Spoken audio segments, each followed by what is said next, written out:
Assim que entrei no avião, a câmara de segurança da minha casa ficou com o ecrã negro. Cancelei o voo de imediato, voltei a correr e, ao abrir a porta, a cena que encontrei deixou-me em choque. O aeroporto Humberto Delgado, em Lisboa, numa tarde de julho, fervilhava com uma agitação quase sufocante. O calor abafado da cidade infiltrava-se através dos enormes painéis de vidro, misturando-se com o cheiro característico do querosene e o ruído incessante de milhares de passageiros apressados. Eu estava sentada numa das frias cadeiras de plástico da porta de embarque para voos domésticos, com o olhar perdido na pista, onde os aviões gigantes se sucediam em descolagens e aterragens. O meu voo, o TP 1948 para o Porto, estava previsto para partir dentro de 45 minutos. Neste momento, eu deveria estar a rever a proposta para o concurso da empresa, mas a minha mente estava cercada por uma inexplicável sensação de inquietação. Para afastar a ansiedade que me subia pelo peito, tirei o telemóvel da mala. Como um hábito difícil de largar, abri a aplicação de gestão da casa inteligente para verificar o meu apartamento no Parque das Nações. Em casa, a minha única companhia era o Simão, um gato de pelo cinzento que adotei de um abrigo de animais há 2 anos. O Simão era muito dócil, mas também muito traquina. Tinha o hábito de saltar para as estantes ou arranhar o sofá sempre que se sentia sozinho. Instalei um sistema de câmaras na sala, na cozinha e no corredor, principalmente para o vigiar nos dias em que tinha de viajar em trabalho. No entanto, quando a imagem da sala começou a carregar, o meu coração apertou-se de repente. Em vez da vista familiar do sofá cinza claro e do tapete de arraiolos, o ecrã do telemóvel mostrava apenas um negrume total. Franzi o sobrolho, dizendo a mim mesma que talvez fosse um problema com o Wi-Fi do aeroporto sobrecarregado com tantos utilizadores. Fechei a aplicação, reiniciei a ligação de rede do telemóvel e voltei a entrar. O resultado não se alterou. Uma escuridão profunda cobria todos os ângulos. Tentei mudar para a câmara da cozinha e da varanda. Todas estavam sem sinal. Um silêncio assustador emanava daqueles ecrãs negros. O meu sistema de câmaras era topo de gama, com uma bateria de reserva que garantia o seu funcionamento por 6 horas em caso de falha de energia. Além disso, se houvesse um problema com a eletricidade ou a ligação, o sistema enviaria imediatamente uma notificação para o meu telemóvel. Mas desde que saí de casa, o meu telemóvel permaneceu em silêncio. Isto só podia levar a uma única hipótese. Alguém tinha desligado deliberadamente a energia ou interferido diretamente com o router em casa. De repente, senti um arrepio na espinha, apesar de estar num ambiente com ar-condicionado. Esta manhã, antes de eu sair com a mala, o Tago ainda estava na cama. Disse-me que tinha uma reunião importante com um parceiro em Sintra à tarde e que precisava de dormir mais um pouco para recuperar as energias. O Tago era um marido em quem eu sempre confiei. Ele era um homem gentil, que sempre me deu a impressão de ser um pouco desajeitado e lento em questões de tecnologia. Foi essa aparência de ignorância em relação a dispositivos inteligentes que me deixou completamente desprotegida, sem nunca suspeitar que por trás dela se escondia um cálculo meticuloso. A preocupação com a segurança do meu marido e do Simão começou a sobrepor-se a todos os pensamentos sobre o trabalho. Levantei-me e comecei a andar de um lado para o outro perto da porta de embarque, agarrando o telemóvel com tanta força que as pontas dos meus dedos ficaram brancas. Olhei para os passageiros à minha volta. Alguns riam e conversavam alegremente, outros estavam absortos na leitura. Ninguém sabia que o meu pequeno mundo estava à beira de uma tempestade silenciosa. As pessoas mais velhas da minha família costumavam dizer que as mulheres têm uma forte intuição sobre o seu lar. Naquele momento, essa intuição gritava na minha cabeça que havia uma verdade terrível escondida por trás daquele ecrã negro. O altifalante do aeroporto soou novamente, convidando os passageiros do voo para o porto a prepararem-se para o embarque. As pessoas começaram a agitar-se. levantando-se para ajeitar a roupa e verificar a bagagem de mão. Olhei para a minha pequena mala de viagem e depois para o telemóvel, que ainda exibia a mensagem dispositivo offline. Uma luta intensa trava-se na minha mente. Se eu fosse esta viagem de negócios, trar-me-ia um grande contrato e uma promoção na carreira. Mas se fosse com o coração cheio de dúvidas, certamente não conseguiria fazer um bom trabalho. Respirei fundo, tentando acalmar os meus batimentos cardíacos. Lembrei-me do olhar do Tago esta manhã. Havia algo de estranho, um certo desvio que na altura ignorei, pensando que ele estava apenas cansado. Agora, cada pequeno detalhe tornava-se suspeito. Eu não podia simplesmente entrar naquele avião. Eu precisava de voltar. Mesmo que o resultado fosse um mal-entendido ridículo, eu precisava de ver com os meus próprios olhos que a minha casa estava em paz. A verdade é sempre mais valiosa do que qualquer contrato, e eu não me permitiria viver numa mentira, envolta numa aparência de tranquilidade. Peguei no telemóvel, os meus dedos a tremer enquanto procurava o número do Tago. A música de espera soava repetidamente, mas ninguém atendia. Desliguei e liguei de novo imediatamente, esperando secretamente que ele tivesse apenas o telemóvel em silêncio ou estivesse ocupado na casa de banho. No entanto, após a terceira chamada, apenas os sons mecânicos e impessoais responderam. A minha paciência esgotou-se oficialmente. Normalmente o Tago atendia sempre rapidamente, ou, se estivesse ocupado, enviava uma mensagem curta para me tranquilizar. Este silêncio súbito foi como um balde de água fria sobre a minha confiança. Sentei-me novamente na cadeira de plástico, sentindo-me completamente exausta. A minha mente começou a vasculhar todos os cantos da minha memória das últimas semanas. O Tago parecia mais arranjado ultimamente. Sempre que saía, usava frequentemente o perfume caro que lhe ofereci no nosso aniversário. Um perfume que antes raramente usava, dizendo que o cheiro era um pouco forte. Também chegava a casa tarde com mais frequência, com a desculpa de reuniões com clientes. E assim que chegava, tomava um duche rápido e ia dormir. Na altura, eu apenas sentia pena pelo seu trabalho árduo, sem nunca pensar noutra possibilidade. Quando as mulheres amam, são muitas vezes demasiado tolerantes, e essa tolerância, por vezes, torna-se o vé perfeito que lhe cega os olhos. A coincidência entre as câmaras desligadas e o facto de o Tago não atender o telemóvel no momento exato em que eu estava prestes a voar para longe fez com que a imagem da traição se tornasse cada vez mais nítida na minha mente. Tentei afastar esses pensamentos negativos, repreendendo-me por ser desconfiada e não confiar no meu marido, mas a dura realidade não me permitia enganar-me mais. O sistema de fechadura inteligente da minha casa registrava o histórico de aberturas. Acedi ao registro de atividade e o meu coração pareceu parar quando vi uma entrada. Porta principal aberta com código do exterior às 11 de hoje. Era o código secreto que apenas eu e o Tago conhecíamos. 11 da manhã. Foi a hora em que acabei de chegar ao aeroporto. O Tago disse que ia para Sintra. Então, por que razão alguém usaria o código para entrar em casa àquela hora? Será que ele se esqueceu de algo e voltou para o ir buscar?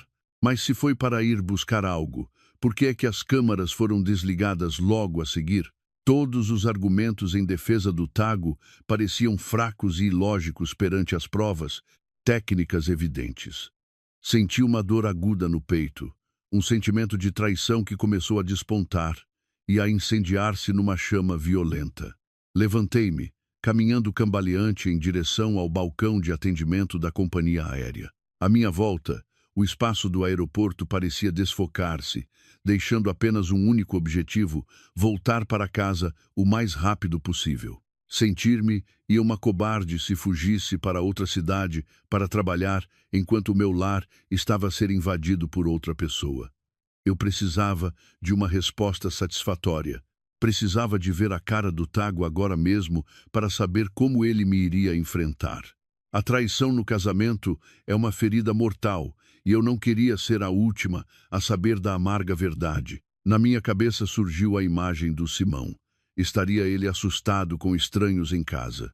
O Simão era muito tímido, só confiava em pessoas que conhecia. A ideia de o Simão ser abandonado ou maltratado por um estranho fez o meu coração doer ainda mais. Eu não estava a lutar apenas pela minha honra, mas também a proteger o que me era mais querido na vida. Uma mulher pode suportar muitas coisas, da pobreza ao trabalho árduo, mas nunca pode tolerar a falsidade na sua própria cama. Fui até a grande janela de vidro, olhando para o céu de Lisboa, que começava a adquirir um tom amarelado do sol da tarde. Esta cidade era geralmente acolhedora e magnífica, mas naquele momento parecia-me sufocante e cheia de armadilhas. Perguntei a mim mesma o que tinha feito de errado para merecer esta decepção. Sempre me esforcei por ser uma boa esposa, uma mulher de sucesso que nunca se esquecia de cuidar da comida e do sono do marido. Talvez a perfeição que eu tanto me esforcei por construir tenha sido a desculpa para ele se sentir aborrecido e procurar novidade lá fora. Agarrei com força a alça da minha mala, respirei fundo para recuperar a compostura. Não voltaria a ligar ao Tiago. Cada chamada agora seria apenas um aviso para lhe dar mais tempo para apagar os vestígios. Eu precisava do elemento surpresa. Precisava de testemunhar a verdade no seu estado mais puro. Não me tornaria uma mulher ciumenta e louca a gritar ou a chorar histericamente em público. Voltaria com a cabeça fria e um coração firme. Independentemente do resultado, eu mesma abriria aquela porta para enfrentar o meu destino. O altifalante soou pela última vez, chamando os últimos passageiros do voo para o porto, anunciando o fecho da porta de embarque. Fiquei paralisada no meio do fluxo de pessoas que se apressavam em direção à porta. Um segurança do aeroporto olhou para mim com um ar inquisidor. Talvez tenha reparado no meu rosto pálido e nos meus olhos cheios de pânico. Olhei para o cartão de embarque na minha mão e depois para a janela, onde o avião começava a ser empurrado para trás da sua posição. Apenas mais um passo, e eu deixaria esta cidade, deixando para trás todas as minhas dúvidas. Mas eu sabia que esse passo seria o passo de uma fugitiva. Virei-me e caminhei na direção oposta ao fluxo de pessoas que entravam na porta. Fui diretamente ao balcão de atendimento da companhia aérea com uma determinação de ferro. A jovem funcionária olhou para mim com surpresa quando expliquei que tinha um assunto familiar urgente e queria cancelar o meu voo imediatamente. Ela explicou que o reembolso do bilhete implicaria uma taxa muito alta e que eu não conseguiria recuperar o valor total. Mas naquele momento, o dinheiro não tinha qualquer valor para mim. Eu só precisava da liberdade para voltar para casa. Após alguns procedimentos rápidos, recebi a confirmação de cancelamento e, com a minha pequena mala, corri diretamente para a saída das chegadas. O calor de Lisboa atingiu-me em cheio assim que saí pelas portas automáticas. O ar estava denso com o cheiro, a poluição e o som das buzinas. Não chamei um táxi, sabendo que a segunda circular estaria a começar a ficar congestionada. Um carro demoraria muito tempo a sair da zona do aeroporto. Abri a aplicação da Uber, pedi uma viagem para poder navegar pelas ruas mais estreitas e chegar a casa o mais depressa possível. Alguns minutos depois, o motorista chegou. Entrei no carro e pedi-lhe que conduzisse o mais rápido possível em direção ao Parque das Nações, por mais longe ou quente que estivesse. Sentada no banco de trás, o vento forte batia-me na cara, despenteando-me o cabelo, mas a minha mente estava totalmente focada no telemóvel. Acedi novamente à aplicação das câmaras, rezando por um milagre para que a imagem voltasse. Mas não, continuava apenas um silêncio negro. Voltei ao histórico da fechadura, revendo a imagem gravada pela câmara da campainha no corredor, um dispositivo independente a pilhas, que talvez o Tago se tivesse esquecido de desligar. O meu coração batia descontroladamente quando vi um pequeno vídeo gravado às 10h55 da manhã. No vídeo desfocado, vi uma mulher esguia em frente à minha porta, andando de um lado para o outro, nervosamente, mexendo constantemente no telemóvel. Exatamente 5 minutos depois, às 11, a porta principal foi aberta por dentro para ela entrar. O Tiago não aparecia na imagem, mas era claro que alguém de dentro lhe tinha aberto a porta. Aquela imagem foi como uma faca a atravessar o meu orgulho. Quem era aquela mulher? Por que é que ela podia entrar na minha casa ao meio-dia, logo depois de eu ter saído? O carro acelerava pelas ruas movimentadas do centro de Lisboa. Depois atravessou a Ponte Vasco da Gama em direção ao Parque das Nações. Olhei para as árvores verdes ao longo da Avenida Dom João I, com o coração cheio de amargura. Esta era a avenida onde eu e o Tiago costumávamos passear todos os fins de semana, um lugar que guardava tantas promessas de um futuro feliz. E agora, cada metro percorrido aproximava-me de uma dura realidade que poderia destruir completamente essas belas memórias. Disse a mim mesma para manter a calma, para não desmoronar ou deixar que as emoções controlassem as minhas ações. Ao chegar ao condomínio de luxo onde vivia, pedi ao motorista que parasse na portaria em vez de ir para a entrada principal. Não queria que a minha chegada chamasse a atenção dos seguranças ou dos vizinhos. Paguei a viagem, agradeci ao motorista e caminhei silenciosamente pelo corredor de acesso dos moradores. Os meus passos ecoavam no chão de mármore e cada pequeno ruído me sobressaltava. Entrei no elevador, carreguei no botão para o 15º andar. No espaço confinado da cabine, olhei para o meu reflexo no espelho. O meu rosto estava pálido, os lábios cerrados, mas os meus olhos brilhavam com uma determinação assustadora. As portas do elevador abriram-se no 15º andar. O corredor estava deserto e silencioso, apenas com o som do vento a assobiar pelas frestas.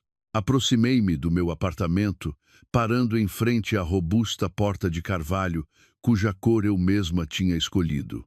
Não usei a impressão digital para abrir a porta, pois o alarme da fechadura eletrônica seria muito alto. Coloquei a mão suavemente no bolso pequeno da minha mala e tirei a chave mecânica de reserva, que sempre trazia comigo como último recurso. Inseri a chave na fechadura. A minha mão tremia ligeiramente, mas a minha vontade era inabalável. Rodei a chave muito lentamente, muito silenciosamente, preparada para o que quer que estivesse prestes a revelar-se atrás daquela porta. O trinco fez um som minúsculo, quase engolido pelo silêncio do corredor.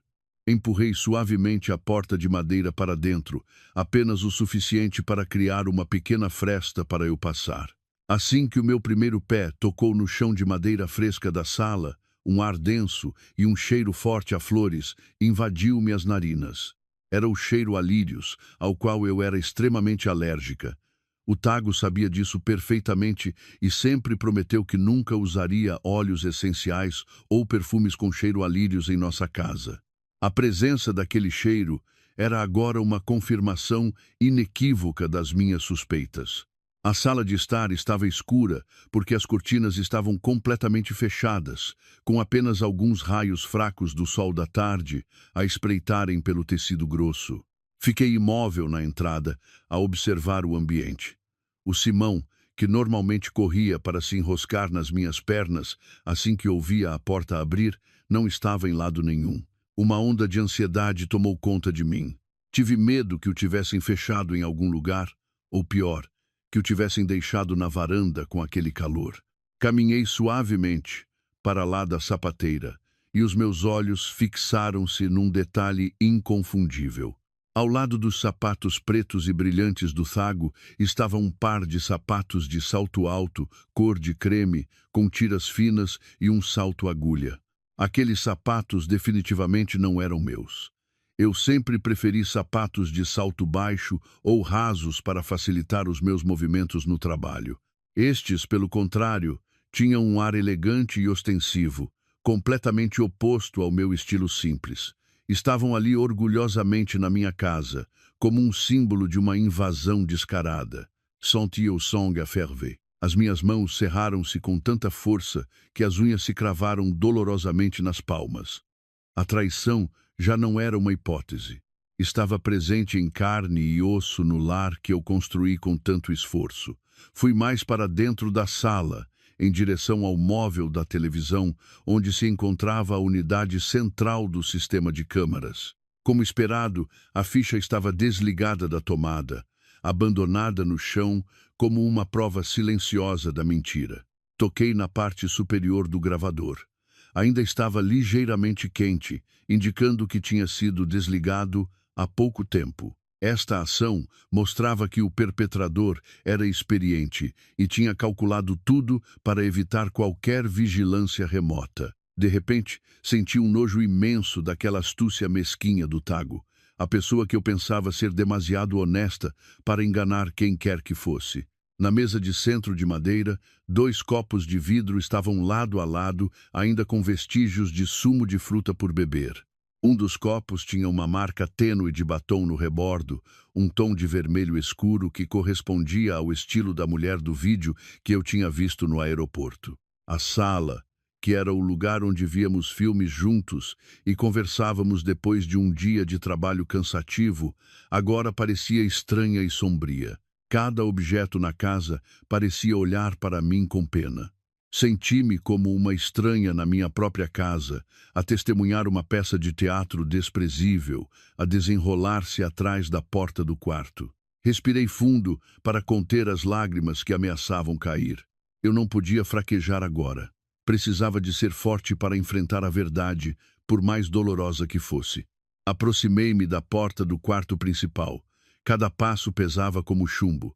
De dentro, ouvi sussurros muito baixos, misturados com uma música pop que vinha de algum telemóvel. Aquele som era como agulhas a perfurarem minha alma. Perguntei-me quantas vezes o Tago já tinha trazido aquela mulher para ali e o que tinham feito na nossa cama de casal. Fiquei parada à porta do quarto por alguns minutos, tentando controlar a minha respiração e o meu coração acelerado. Na minha mente surgiram as memórias do dia do nosso casamento, das promessas de amor eterno que fizemos um ao outro. Agora tudo se partia como cacos de vidro impossíveis de colar. Eu sabia que assim que abrisse aquela porta, a minha vida tomaria um rumo completamente diferente. Já não haveria uma família feliz, já não haveria um marido em quem me apoiar, mas também sabia que era melhor viver numa verdade dolorosa do que continuar a existir numa felicidade falsa construída sobre a areia da mentira. Coloquei a mão no puxador de aço inoxidável frio, sentindo o frio a transmitir-se para a minha pele. Não bati a porta, nem chamei pelo Tago. Queria que a verdade se revelasse na sua forma mais crua, para que eles não tivessem qualquer oportunidade de se justificar ou esconder. Peguei no telemóvel, ativei o modo de gravação de vídeo e segurei-o com firmeza. Esta seria a prova de ferro para proteger os meus direitos mais tarde. Uma calma estranha apoderou-se de mim. Não era a calma da paz, mas a calma de alguém que está preparado para entrar numa batalha de vida ou morte pelo seu próprio amor próprio.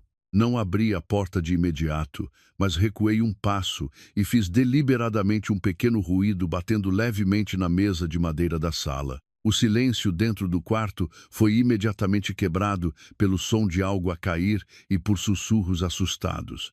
Cerca de 1 minuto depois, o puxador da porta do quarto começou a rodar lentamente.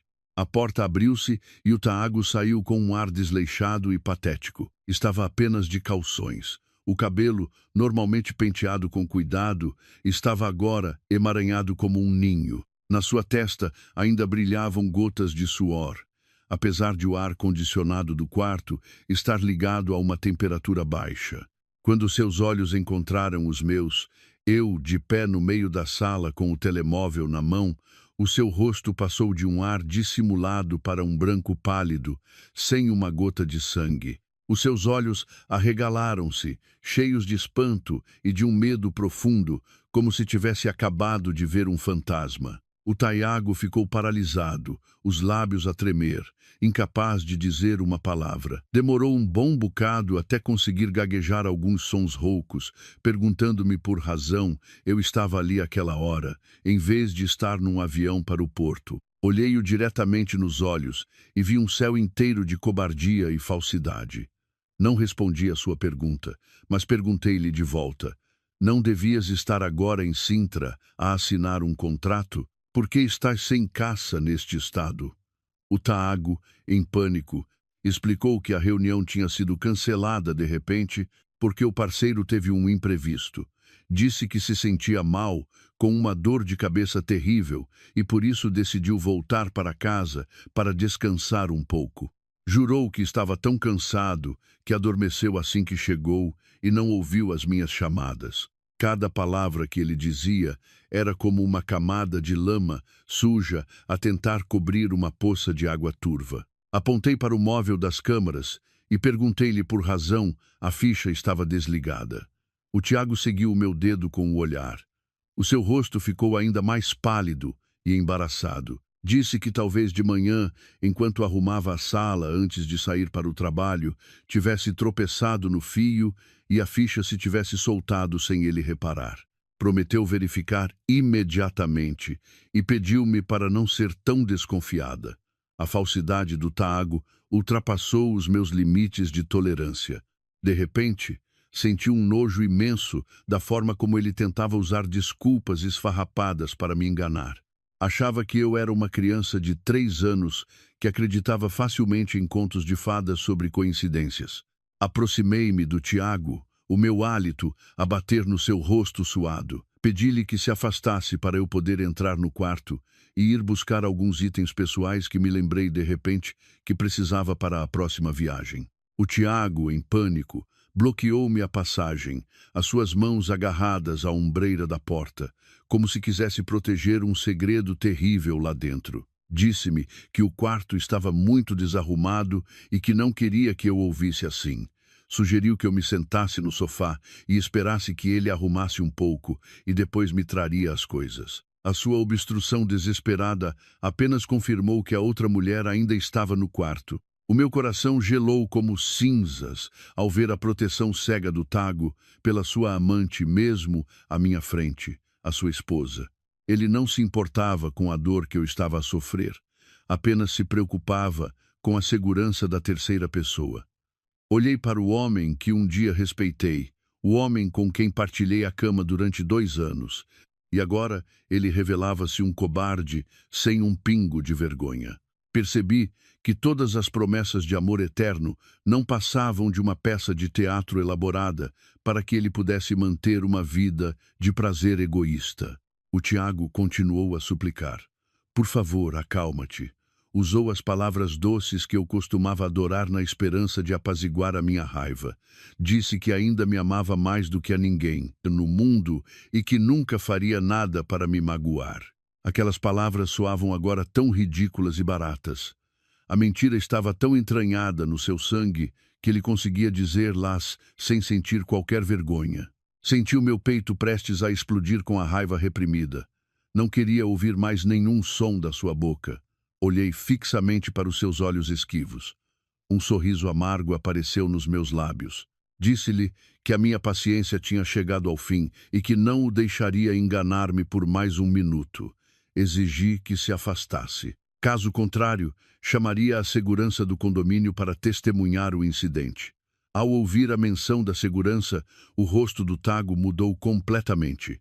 Ele sabia que se a história se espalhasse, a sua reputação neste condomínio de luxo seria completamente destruída. Mas apesar do medo, ele permaneceu teimosamente a bloquear a porta, tentando usar as suas últimas forças para esconder a verdade vergonhosa que estava por trás. O Tiago continuava firmemente a bloquear a entrada do quarto, a sua respiração ofegante e caótica. Usava todo o seu corpo para tapar qualquer fresta da porta, o rosto coberto de suor, repetindo incessantemente os seus apelos. Por favor, vamos para a sala sentar-nos e conversar com calma. Mas no auge da tensão, um toque de telemóvel soou de dentro do quarto. Era uma música pop, jovem. O som alegre tornou-se estranhamente deslocado e estridente naquela atmosfera densa de engano.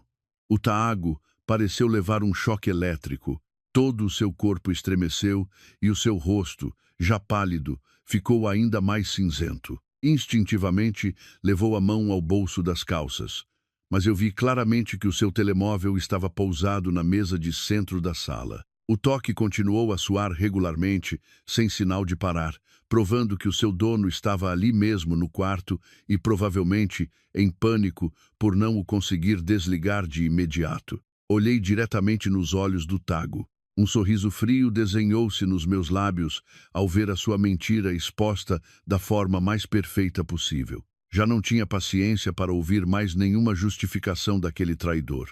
Usei toda a minha força e empurrei-o com força pelo ombro, fazendo-o perder o equilíbrio e cair para o lado. Rodei o puxador com força e escancarei a porta do quarto. Quarto, que era o espaço mais privado e sagrado do nosso casamento, estava agora impregnado com um cheiro a lírios, tão forte que me provocou náuseas. Na cama grande, os lençóis estavam amarrotados e as almofadas espalhadas. Uma prova clara do que tinha acabado de acontecer ali. Olhei em redor, não vi mais ninguém além de mim e do Tiago, que se levantava desajeitadamente perto da janela.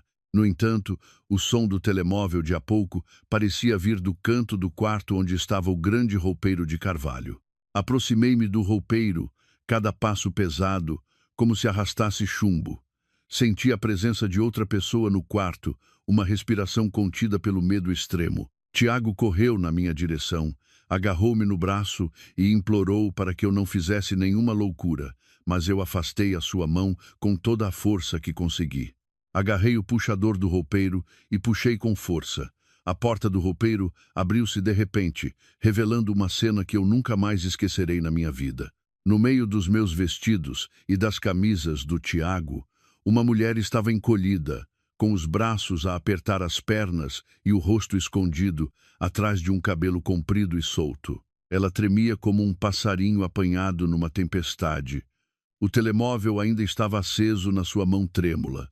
Reconheci aquele cabelo, reconheci o vestido de cor clara que tinha vislumbrado no vídeo do corredor. Quando a mulher levantou lentamente o rosto, não pude evitar um choque profundo.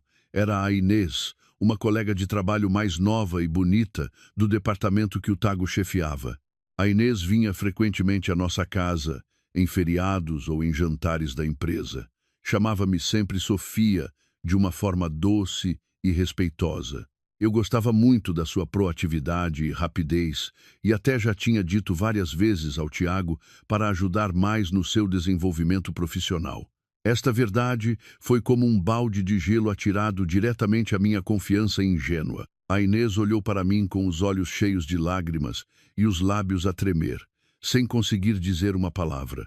O orgulho e a confiança que normalmente exibia de uma jovem dinâmica tinham desaparecido completamente, substituídos pela humilhação abjeta de alguém apanhado em flagrante a destruir a família de outra pessoa. Senti um nojo profundo a subir-me pela garganta. Como é que uma mulher podia ser tão descarada ao ponto de entrar na casa de outra pessoa, deitar-se na sua cama e depois fazer-se de vítima quando era descoberta? Virei-me para o Tago. A essa altura, ele já tinha desmoronado completamente e caído de joelhos no chão, com a cabeça baixa, sem se atrever a olhar-me nos olhos por um segundo que fosse. Começou a chorar. Soluços cobardes que me encheram de desprezo. Disse que tudo aconteceu porque ele teve um momento de fraqueza, que a Inês foi quem o seduziu e ele não conseguiu resistir. Prometeu cortar todo o contato com a Inês imediatamente e fazer qualquer coisa para que eu o perdoasse. Essas súplicas soavam agora para mim como sons ocos e sem valor. Fiquei parada no meio do quarto, a olhar para os dois seres trêmulos à minha frente com uma calma estranha. Já não sentia a raiva furiosa ou a dor dilacerante que senti no aeroporto. Em vez disso, uma frieza tomou conta de mim e uma determinação de ferro nascida de uma profunda desilusão. Percebi que esta casa e este casamento tinham realmente acabado no momento em que a ficha da câmara foi desligada propositadamente. Olhei para Inês, depois para o Tago e sorri amargamente. Um novo começo seria certamente difícil, mas seria 1000 vezes melhor do que continuar a viver mais um dia com estes cacos de uma felicidade falsa. Fiquei de pé no meio do quarto, o meu olhar frio a percorrer as duas pessoas que tremiam de humilhação. A Inês continuava encolhida no roupeiro, tentando usar os meus vestidos para esconder o rosto manchado de maquilhagem e lágrimas. Não senti necessidade de a atacar ou insultar com palavras grosseiras. O meu silêncio naquele momento era provavelmente mais assustador do que qualquer repreensão. Virei-me para o Tiago, que continuava de joelhos no chão, a murmurar súplicas sem sentido. Respirei fundo, sentindo o frio a espalhar-se por cada fibra do meu ser. Aproximei-me do roupeiro. A minha voz soou firme e decidida, como uma sentença irrevogável. Inês, disse eu, sai já do roupeiro, veste-te decentemente e desaparece da minha casa. Tens 3 minutos. A Inês olhou para mim com um olhar suplicante, mas eu respondi-lhe com um olhar de desprezo. Saiu desajeitadamente do roupeiro, as pernas a tremer tanto que quase caiu no chão de madeira. O Tiago, ao ver aquilo, tentou correr para ajudar a amante, mas o meu olhar fulminante fê-lo parar de imediato. A Inês, a tremer, apanhou apressadamente o vestido que estava atirado ao lado da cama, enrolou-o no corpo e correu para a casa de banho do quarto. O som da porta a ser trancada ecoou, cheio de medo. Entretanto, eu bloqueei a passagem, impedindo o Tago de se aproximar ou de lhe dizer qualquer coisa. O Tiago começou a levantar a voz. Disse-me para não ser tão cruel, que a Inês era apenas uma rapariga jovem a começar a vida. Rim, uma risada, seca e amarga.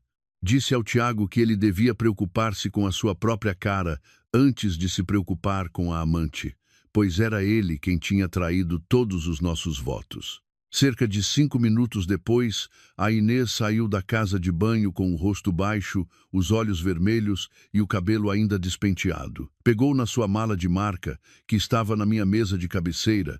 As suas mãos não paravam de tremer como se estivesse com febre. Eu estava a bloquear a porta da sala e exigi que ela deixasse a mala imediatamente. A Inês olhou para mim, atônita, os olhos arregalados de espanto e medo. Calmamente, disse-lhe que naquela mala certamente haveria objetos pessoais que poderiam ser usados como prova da sua invasão de propriedade e da relação ilícita deles. A Inês ficou tão assustada que deixou a mala cair no chão. Não se atreveu a protestar mais, apenas se virou e correu em direção à porta principal.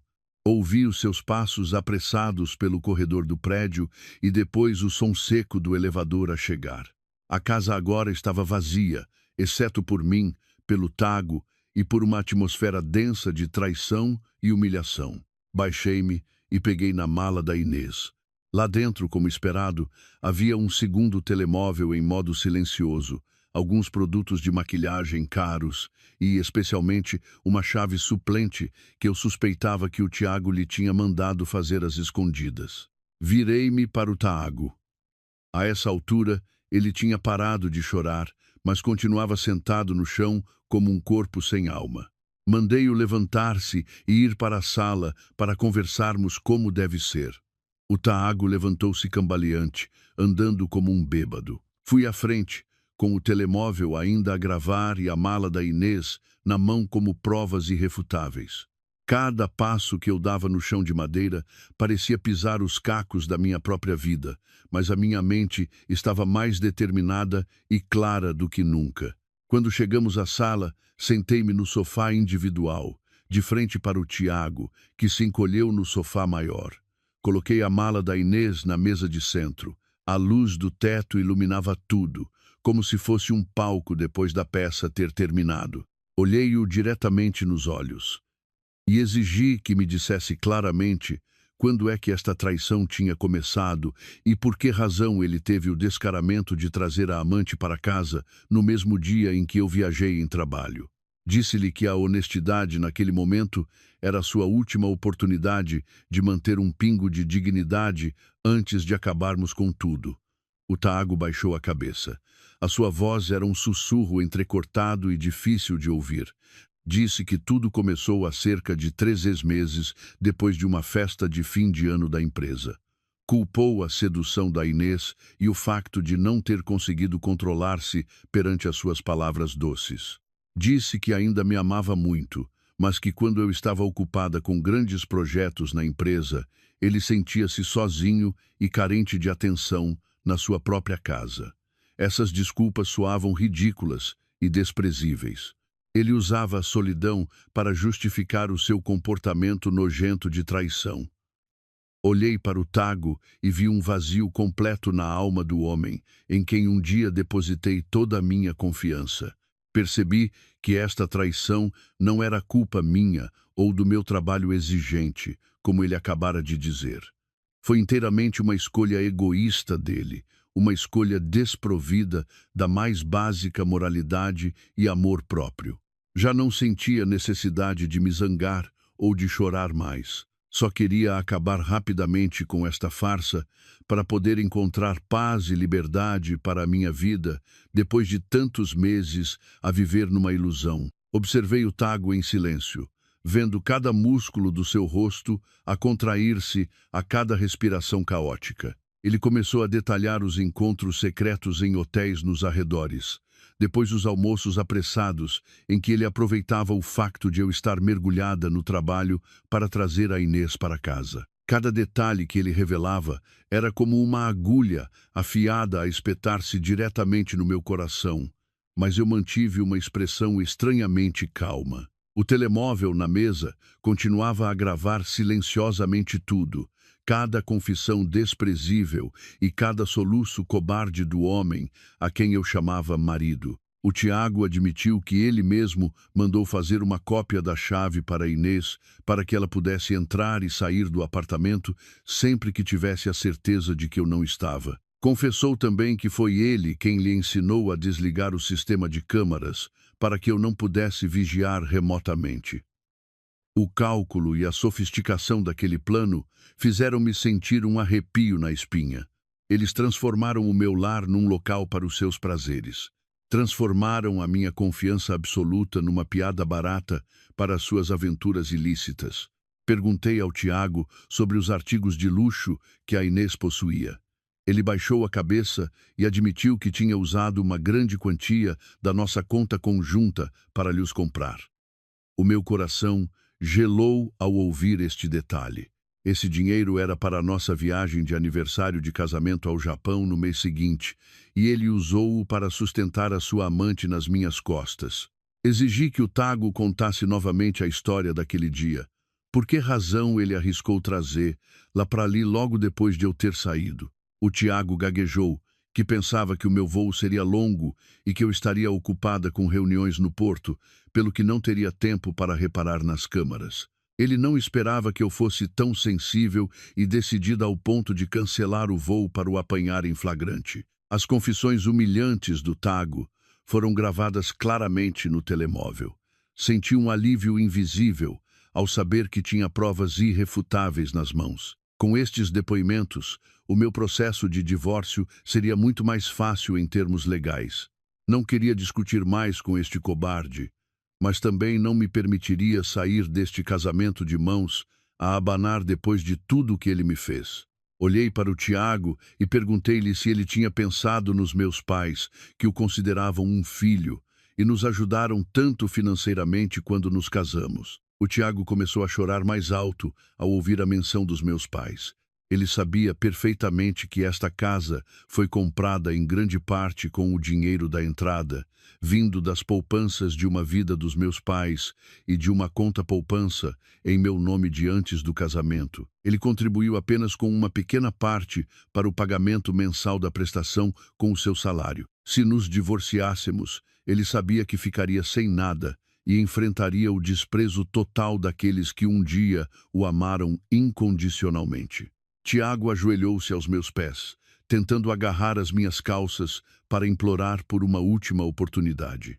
Prometeu ser meu escravo para o resto da vida para compensar o seu erro.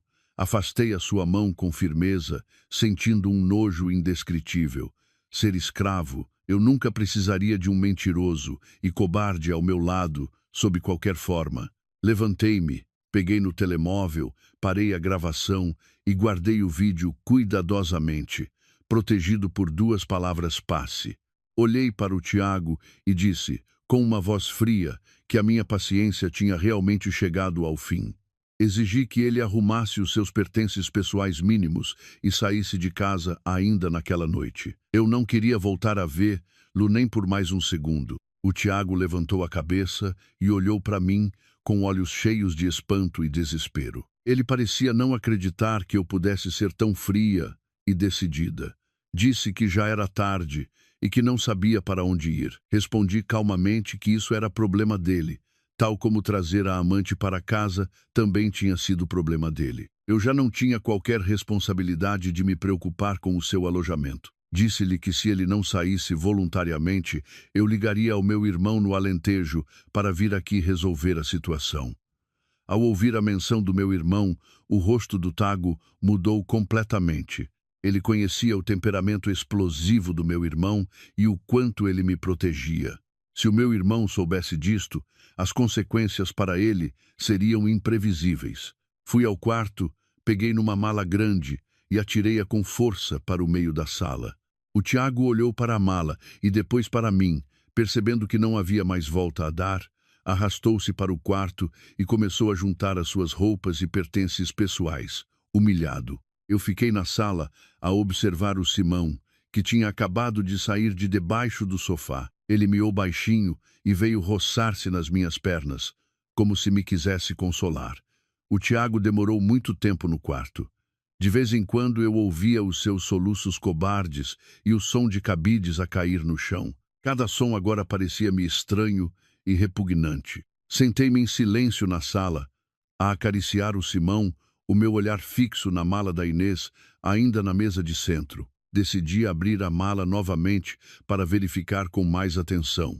Além do telemóvel, havia também uma fatura de uma joalharia de luxo na baixa. A data-fatura era do meu aniversário, no ano passado. Afinal, no meu aniversário, quando ele disse que estava preso numa reunião e só me trouxe um ramo de flores murchas, comprado à pressa, ele estava numa Ouro e vezia a escolher um colar caro para sua amante. Esta verdade foi como uma bofetada final no meu amor próprio. Senti-me tão ingênua por ter acreditado nas suas desculpas sobre a pressão das vendas e as dificuldades financeiras da empresa que ele lamentava todas as noites. O Tiago saiu do quarto a arrastar a mala pesada, o rosto ainda manchado de lágrimas cobardes. Parou à minha frente, a voz rouca, e perguntou se podia deixar alguns dos seus pertences maiores na arrecadação e voltar para os buscar mais tarde. Olhei para ele sem um pingo de compaixão. Disse-lhe que se todos os seus pertences não fossem levados naquela noite, na manhã seguinte eu contrataria um serviço de mudanças para os enviar diretamente para o escritório da empresa onde ele trabalhava. Eu não queria mais nada que lhe pertencesse à minha vista, nem por mais um segundo.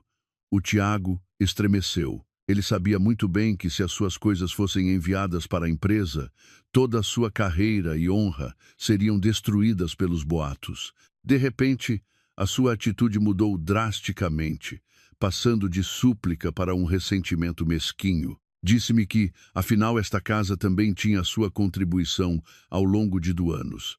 O pagamento mensal ao banco era deduzido do seu salário, por isso eu não tinha o direito de o expulsar como um animal. Disse que se eu queria que ele saísse, teria de lhe pagar uma quantia correspondente à valorização do imóvel nos últimos 2 anos. A sua cobardia e pragmatismo finalmente vieram ao de cima, depois de as palavras doces terem perdido o efeito. Sorri com desprezo, um sorriso cheio de nojo por aquele traidor.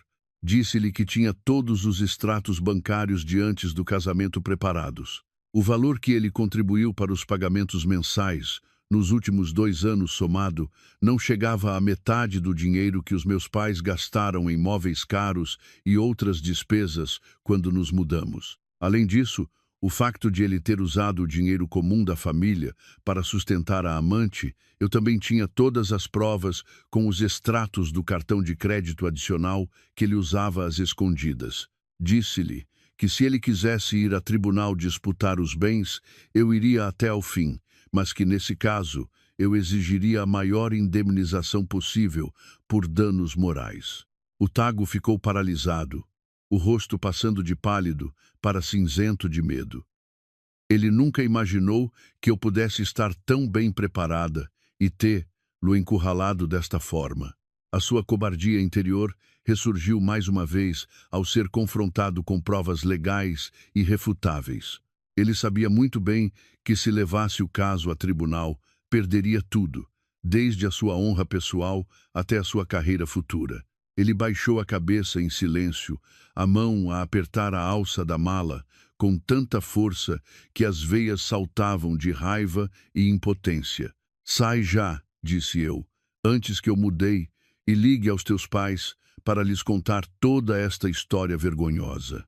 O Tiago não disse mais nada. Arrastou a mala em silêncio em direção à porta principal. O som das rodas da mala no chão de madeira era estridente e pesado. Ao chegar à porta, parou por um momento, como se quisesse dizer uma última coisa, mas depois desistiu, talvez por saber que já não tinha esse direito. Saiu para o corredor e a porta do apartamento bateu com um som seco, deixando para trás um silêncio imenso e frio na casa. Fiquei parada por um longo tempo, sentindo-me completamente exausta e esgotada. Finalmente, o traidor tinha saído de casa, mas a ferida profunda que ele deixou no meu coração ainda lá estava, a doer com uma amargura indescritível.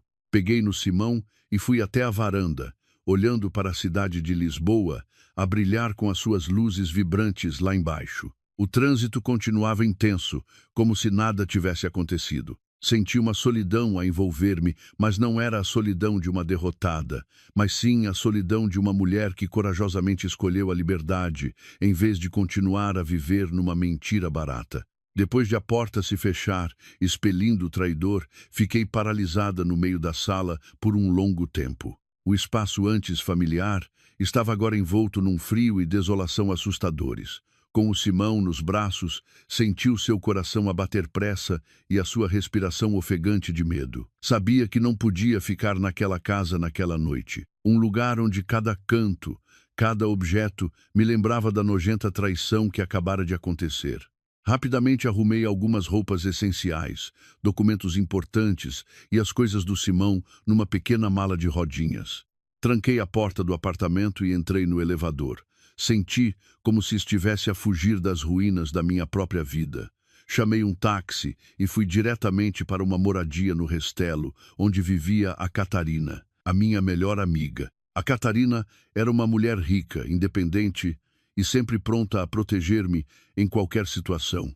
Assim que o carro parou em frente à sua luxuosa moradia, vi a Catarina já à minha espera. Provavelmente o meu choro engasgado ao telefone há pouco tinha deixado inquieta. A Catarina correu para pegar na minha mala e no Simão. Não perguntou nada, apenas me abraçou com força e me levou para dentro. O calor do abraço da minha amiga fez com que as lágrimas que eu tinha estado a conter começassem a cair abundantemente. A Catarina levou-me para sua espaçosa sala de estar, que cheirava a óleo essencial de sândalo.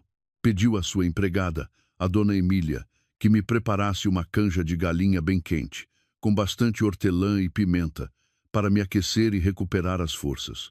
Sentei-me no sofá de couro macio, os meus olhos vermelhos fixos nos reflexos de luz do candelabro de cristal no teto. A Catarina sentou-se à minha frente, com um lenço de papel na mão, a limpar suavemente as lágrimas do meu rosto. Disse-me que acontecesse o que acontecesse, eu ainda tinha a ela, ainda tinha minha família e uma carreira brilhante pela frente. Não havia razão para me destruir por causa de um cobarde como o Tago. A dona Emília trouxe a canja quente, o vapor subia com um aroma suave. Comi pequenas colheradas, sentindo o calor a espalhar-se pelo meu corpo, ajudando-me a sentir-me um pouco mais lúcida. A Catarina começou a perguntar-me sobre a gravação e as outras provas que eu tinha recolhido. Quando lhe contei que o Tago tinha desligado as câmaras e que a Inês estava escondida no roupeiro, a Catarina ficou tão furiosa que bateu com força na mesa de centro. Chamou o Tago de ingrato e traidor. A Catarina lembrou que foram os meus pais que nos ajudaram muito financeiramente quando nos casamos e que, mesmo assim, ele teve a coragem de fazer uma coisa daquelas naquela mesma casa. Naquela noite dormi no quarto de hóspedes da casa da Catarina. O quarto era luxuoso, com uma cama confortável, mas eu não consegui pregar olho. Olhei para o Simão, a dormir profundamente na sua pequena almofada ao pé da cama, e a minha mente estava um caos. Pensei nos primeiros tempos em que conheci o Tiago, quando ele era um rapaz gentil, trabalhador e que cuidava de mim em todos os pormenores. Perguntei a mim mesma quando é que esta mudança terrível tinha começado, ou será que ele sempre foi assim e eu é que estive demasiado cega para ver? A traição é como uma faca que atravessa o passado, manchando todas as memórias felizes com falsidade. Na manhã seguinte, a luz do sol brilhante que entrava pelas janelas acordou-me. A Catarina já tinha preparado um pequeno almoço suntuoso com tosta mista e sumo de laranja natural. Disse-me que já tinha ligado a um amigo advogado, o Dr. Hugo, para marcar uma reunião para aquela tarde. A Catarina queria que eu fosse forte para lutar por tudo que era meu, sem deixar que aquele traidor ficasse com um único cêntimo. Vi a determinação nos olhos da minha amiga e senti-me mais forte também. Eu já não era a mulher fraca e enganada. Tinha de me tornar uma guerreira para proteger a minha honra e o meu futuro. Depois de 2 dias em casa da Catarina a recuperar a calma, decidi voltar ao meu apartamento no Parque das Nações para fazer uma limpeza profunda. Contactei a melhor empresa de limpeza profissional da zona para tratar do meu espaço. Pedi que trouxessem todo o equipamento necessário, máquinas de ozono para desodorizar, aspiradores industriais e produtos de limpeza especializados.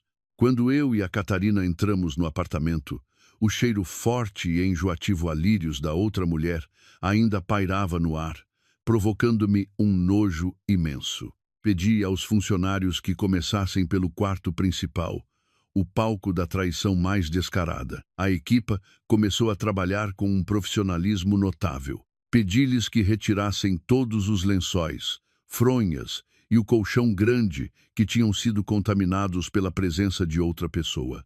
Para mim, aquelas coisas eram agora ninhos de germes da mentira.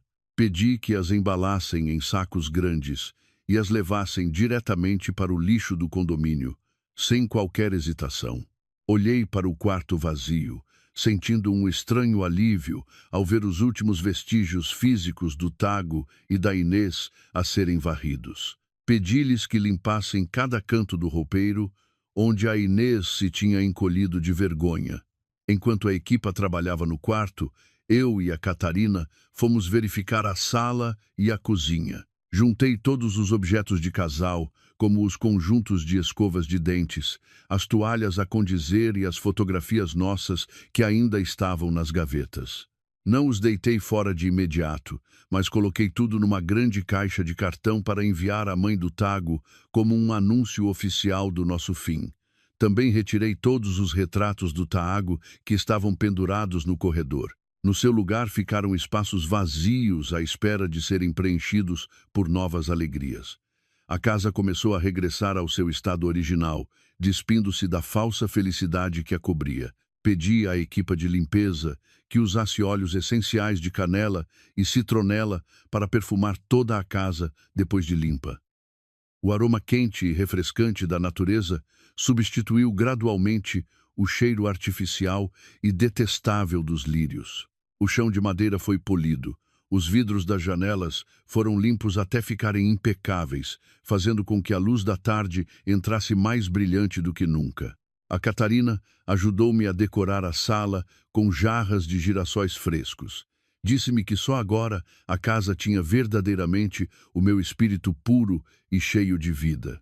Sorri, um sorriso ainda tingido de tristeza, mas já com a determinação de recomeçar. Depois de purificar o espaço, a seguir contactei um serralheiro para mudar todo o sistema de segurança. Pedi para instalar uma fechadura eletrônica inteligente de última geração, de fabrico alemão, com reconhecimento facial e de impressão digital. Pedi também à administração do condomínio que invalidasse todos os códigos e cartões antigos que o Tago usava. O serralheiro trabalhou meticulosamente.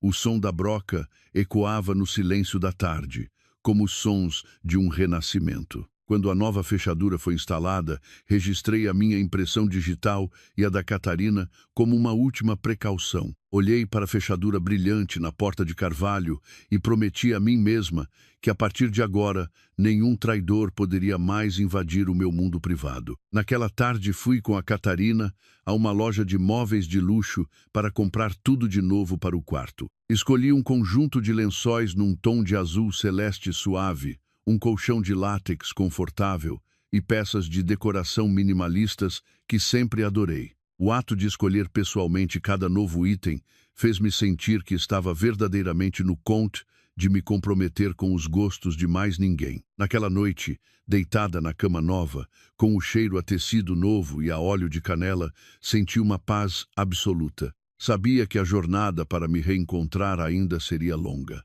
Mas pelo menos eu tinha um refúgio verdadeiramente limpo e seguro para começar. Na tarde do terceiro dia após o incidente, a Catarina levou-me ao escritório do Dr. Hugo, situado no último andar de um luxuoso edifício na Avenida da Liberdade. O escritório era muito profissional, com pilhas de processos organizados e um leve cheiro a papel. O Dr. Hugo recebeu-nos com um sorriso calmo, mas o seu olhar revelava a astúcia de alguém com muitos anos de experiência nos tribunais. Convidou-nos a sentar à grande mesa de reuniões, com vista para o rio Tejo, que brilhava sob o sol da tarde.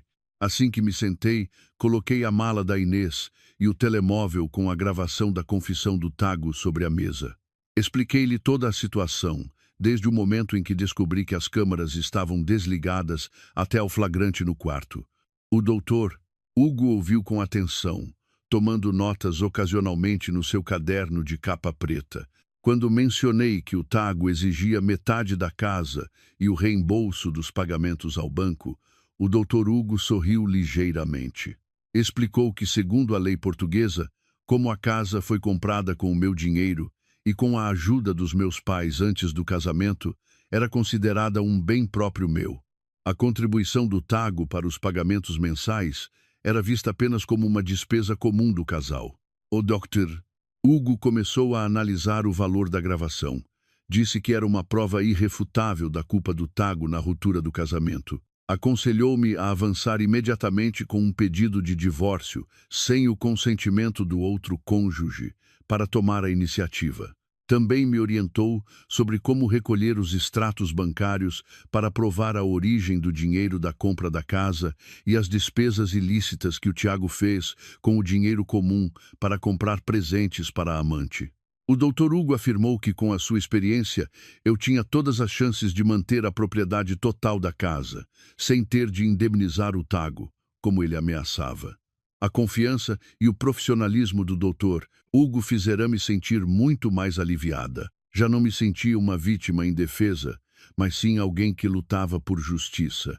Passamos mais de 3 horas a preparar as petições e a lista de provas. O Dr.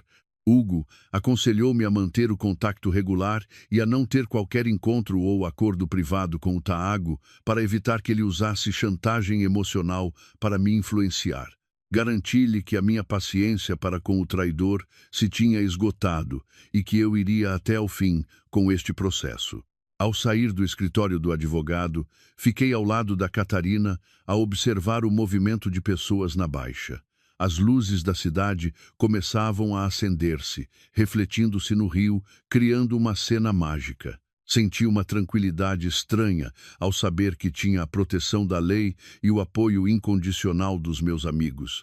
A Catarina disse-me que naquela noite íamos comer o marisco grelhado que eu tanto adorava para levantar o ânimo. Olhei para o meu reflexo no vidro do arranha-céus e vi uma mulher forte e resiliente a erguer-se das cinzas da traição.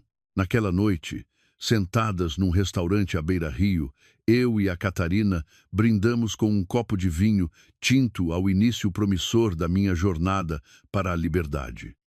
Já não falei muito do Tago ou da dor que passei. Em vez disso, falamos dos meus planos para o trabalho e de futuras viagens.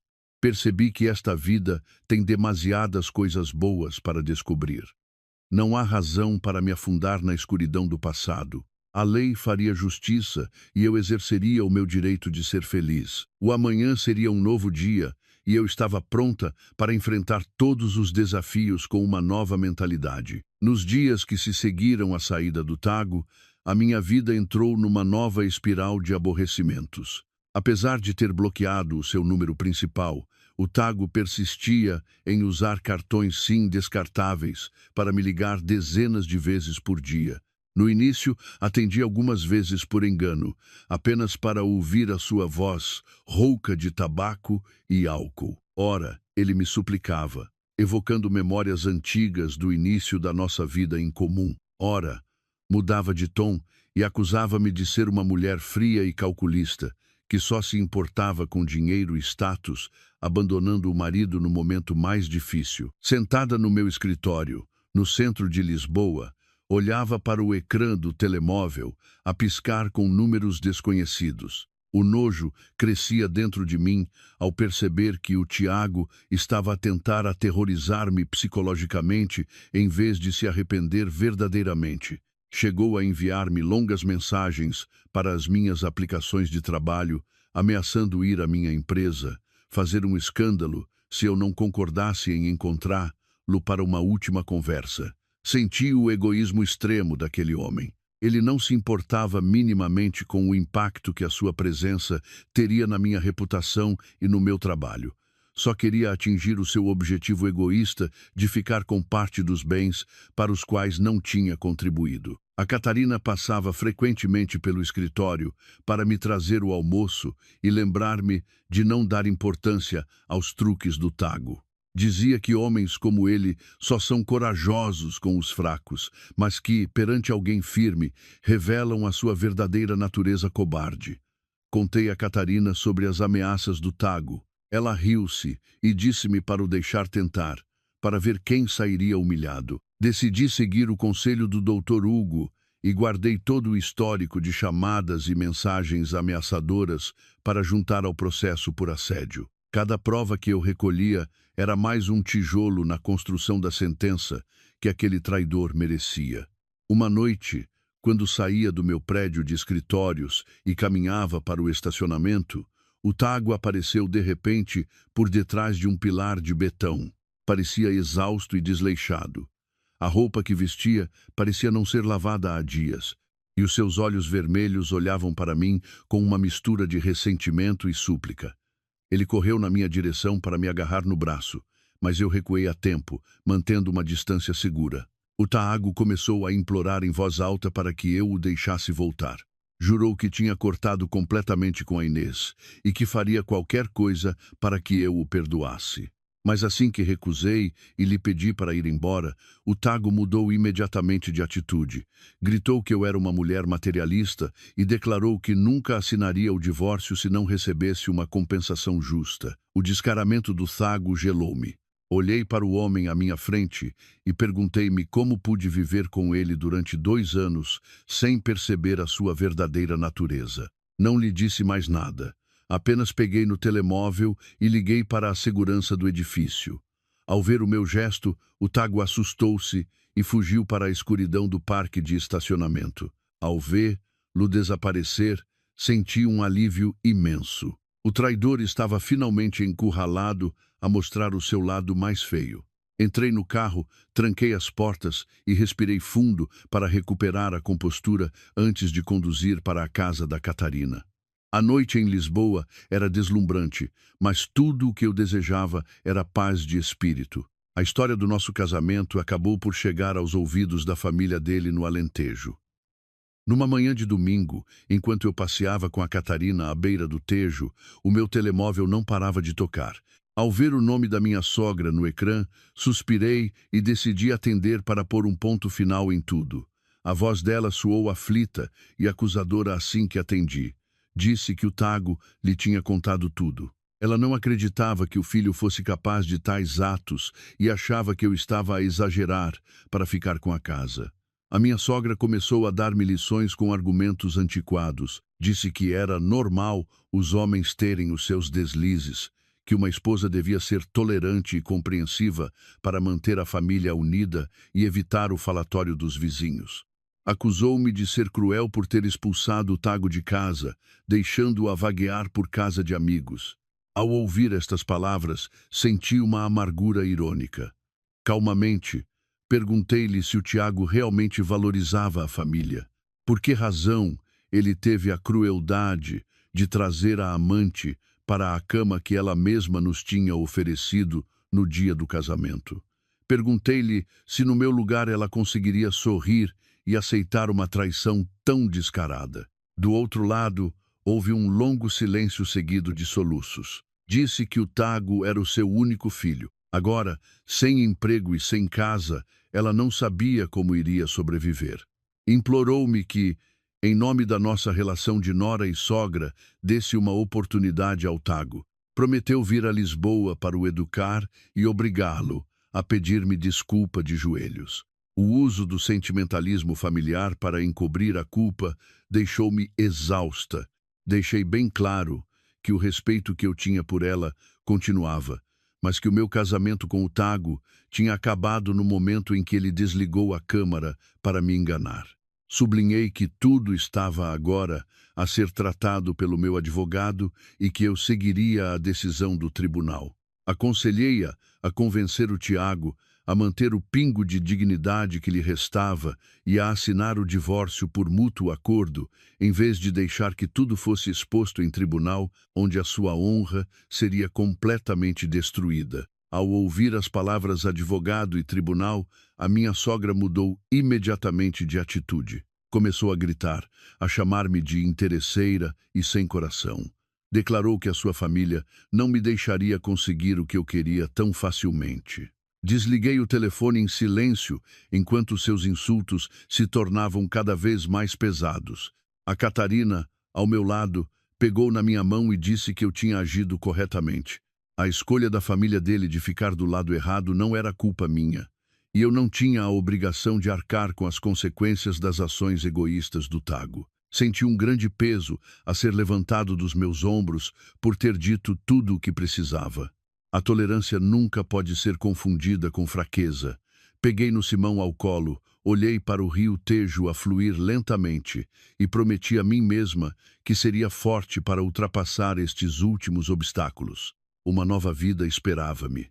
Uma vida sem espaço para mentiras e egoísmo em nome da família.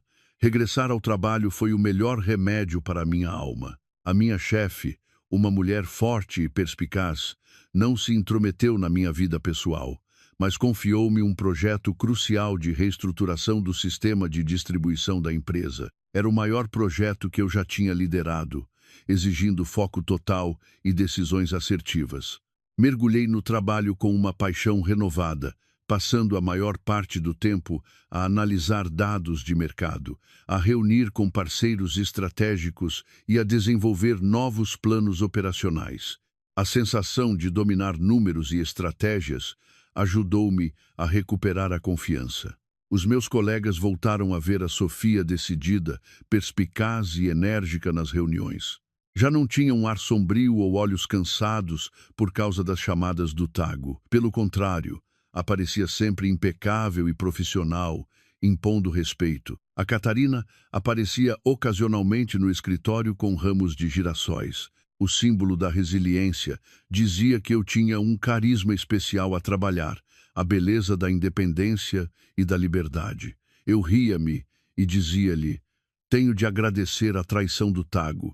Foi graças a ela que percebi que durante muito tempo me esqueci de mim mesma, vivendo na sombra de outra pessoa. O projeto foi um sucesso. As minhas ideias inovadoras sobre a aplicação de tecnologia na gestão de armazéns pouparam à empresa milhões em custos operacionais logo no primeiro mês de testes. O sucesso do projeto valeu-me uma promoção a diretora de estratégia nacional do grupo. Era um passo importante na minha carreira que eu há muito desejava. A cerimônia de nomeação foi simples, mas solene. Ao segurar o meu novo cartão de identificação, senti uma emoção profunda. Eu tinha conseguido reerguer-me, superar as tempestades mais duras da vida para alcançar um novo patamar. O generoso bônus do projeto também me permitiu pagar rapidamente a dívida aos meus pais pelo apoio na compra da casa. Uma noite, sentada sozinha no meu escritório, a olhar para as luzes de Lisboa, senti uma paz estranha. O passado com o Tago e a traição eram agora apenas uma lição, cara que eu tinha superado com sucesso. Purifiquei o meu espaço de vida, enfrentei a justiça e agora dominava a minha carreira. Sabia que haveria mais desafios pela frente, mas com a mentalidade de uma vencedora, estava pronta para os enfrentar. Enviei uma mensagem a Catarina para celebrarmos o meu sucesso. A vida da Sofia estava agora a começar um novo e brilhante capítulo, onde eu era a capitã do meu próprio navio. Nesse fim de semana, decidi fazer uma viagem que há muito planeava, levar o Simão a visitar a minha terra natal no Alentejo. Autocarro confortável a percorrer a autoestrada.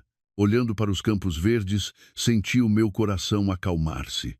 O cheiro à terra molhada e o calor característico do Alentejo pareciam confortar as minhas feridas ainda abertas. Lisboa, com o seu brilho e armadilhas, ficara para trás, dando lugar à paz genuína da minha terra. Os meus pais já me esperavam no portão. Os seus rostos mostravam preocupação, mas ao verem-me sorrir e sair do autocarro com confiança, pareceram aliviados. A minha mãe agarrou na minha mão e levou-me para dentro da casa que cheirava a lareira. Não me perguntou sobre o divórcio. Foi para a cozinha preparar os meus pratos favoritos de infância. A sua compreensão silenciosa fez-me sentir pequena e protegida.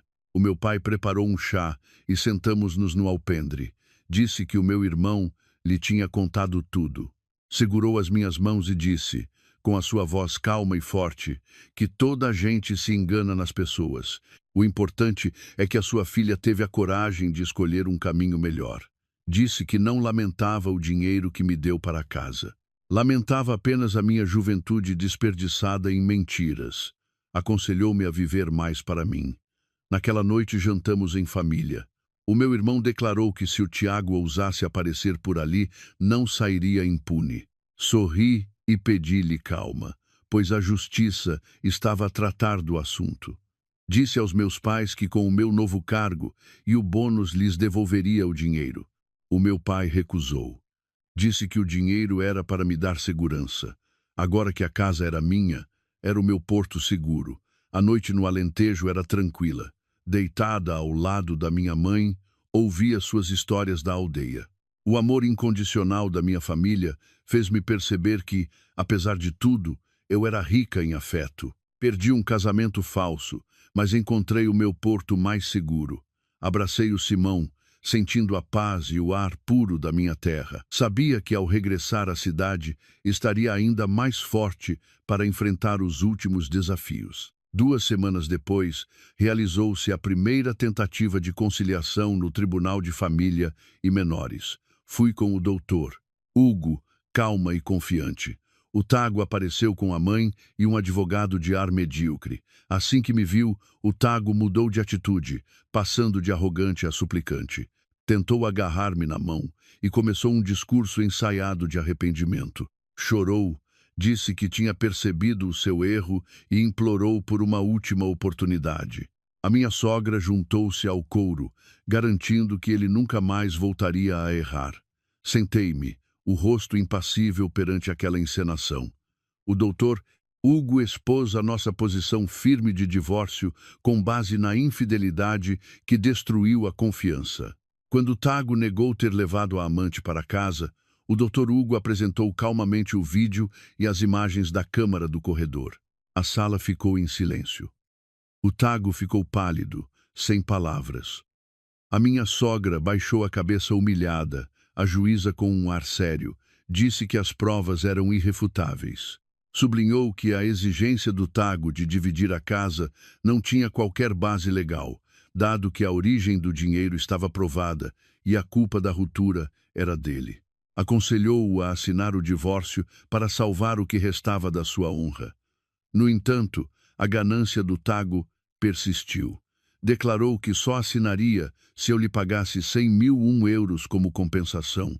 Olhei-o nos olhos e disse com uma voz de aço que a minha paciência tinha acabado.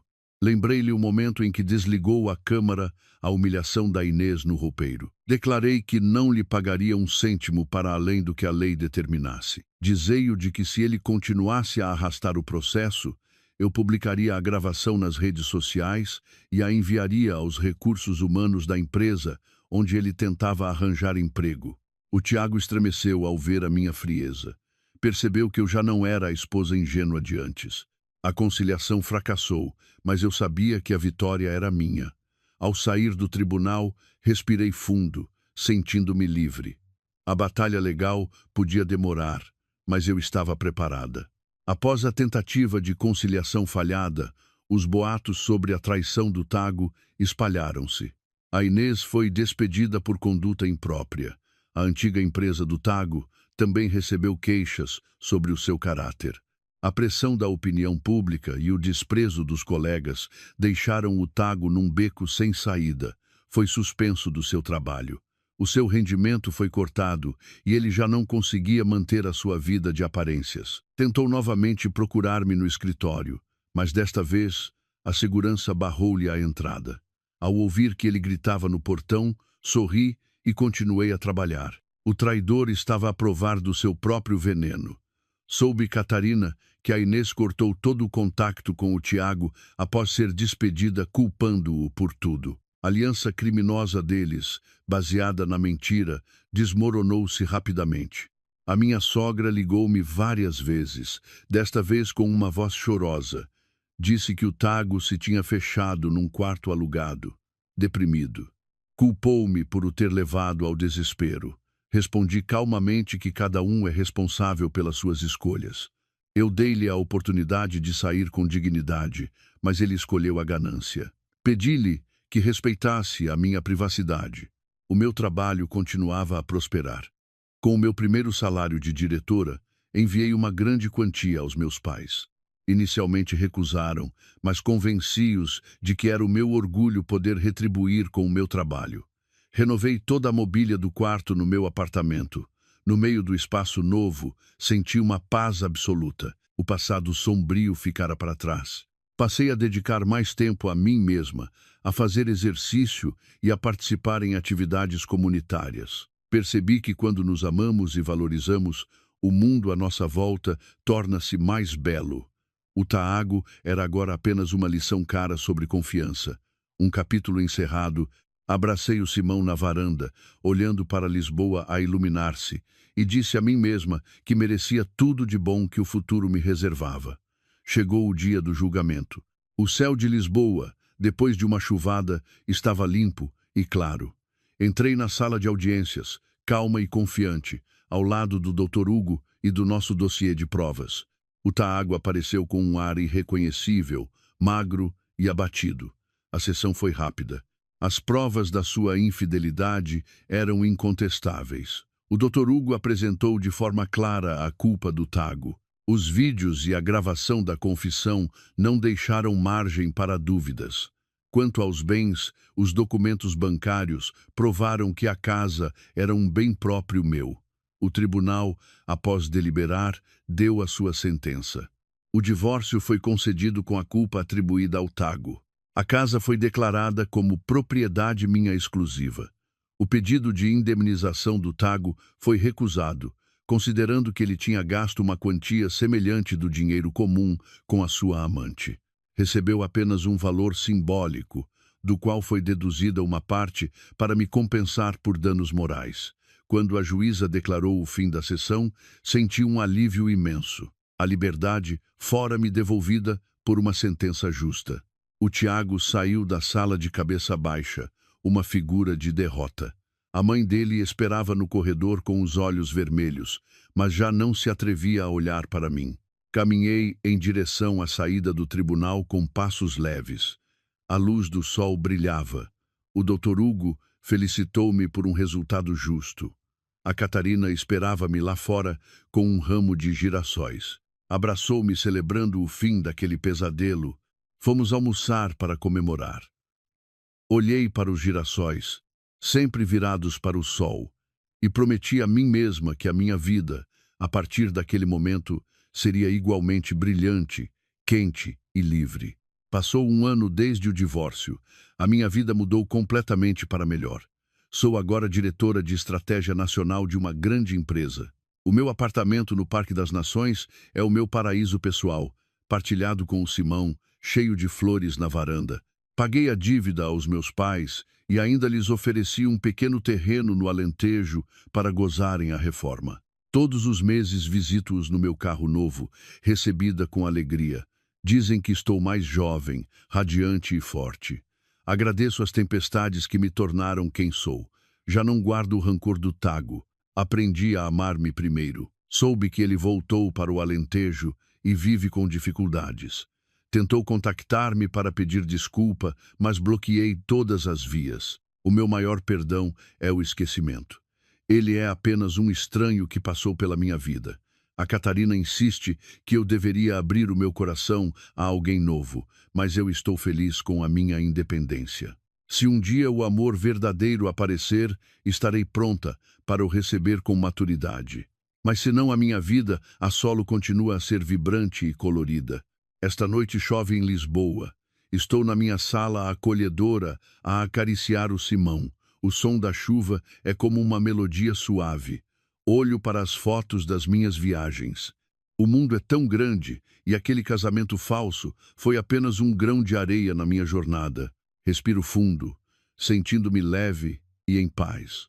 Os cacos do passado foram colados para formar uma nova imagem da minha vida chamada liberdade e felicidade. Amanhã, quando o sol nascer, começarei um novo dia, pronta para conquistar os picos mais altos da minha vida. M.